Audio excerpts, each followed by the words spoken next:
Les chakras. Le terme chakra signifie roue en sanskrit.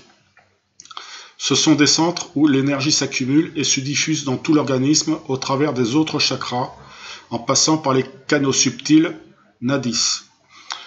Ce sont des intermédiaires entre le corps physique et le corps éthérique.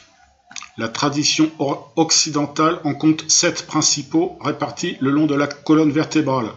Mais en fait, il y en a 8. Je ferai une vidéo là-dessus. Ils sont en correspondance avec les organes et les corps subtils qui y sont associés.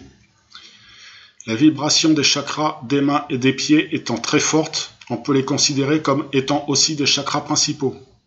Moi en tout cas, je les ressens extrêmement fort.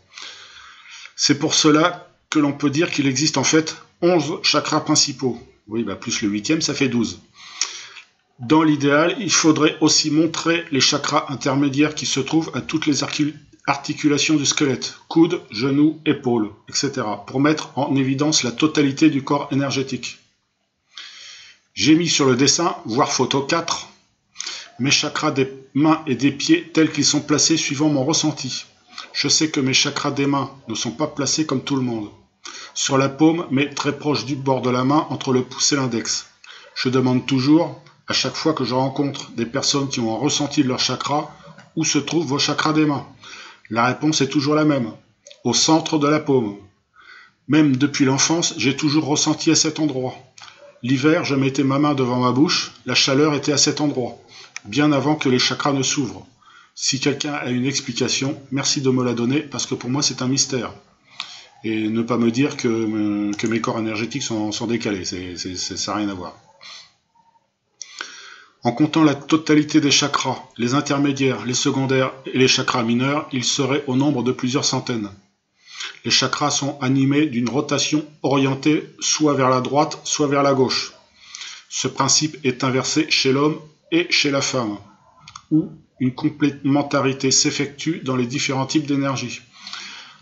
La connaissance du mouvement rotatif des chakras peut être intégrée à la lithothérapie ainsi qu'aux autres types de thérapies.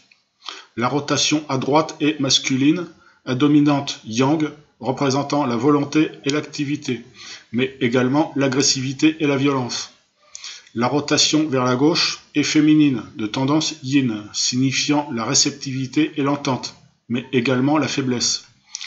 Il existe aussi des chakras situés au-dessus de notre corps physique, au-delà de notre corps physique, qui sont reliés à nos différents corps subtils. Ils sont placés au-dessus et en dessous de nous. Je peux en distinguer 2 juste au-dessus de notre corps physique et 1 tout en haut. Le premier étant à environ 20 cm.